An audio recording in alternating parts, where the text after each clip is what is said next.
रहमान मैं हूं Munir Wasim Medina Munawwara से। उम्मीद करता हूं कि आप खैर से होंगे। अल्हम्दुलिल्लाह ये दुकान है, आपको दिखाता हूं अंदर तस्बीहां।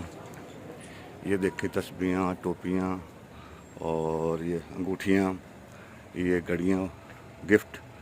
और ये देखिए ये सब घड़ियां हैं माशाल्लाह। ये देखें, और 10 रियाल की, 5 रियाल की। ये देखें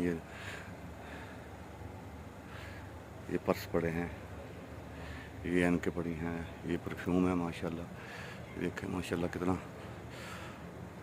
ज़बरदस्त माहौल है। ये हरम जाते हुए जनतुल बकी की भी कुछ दुकानें हैं ना, उनके सामने ये शॉप है। और आप यहाँ पर आएँ, आपको रियायत भी मिलेगी और लेस भी मिलेगी इंशाअल्लाह ताला, अल्लाह के हुक्म से। ये देखें माशाल्लाह कितना माहौल है। ये लोग जा रहे हैं उम्रा के लिए, नमाज के लिए।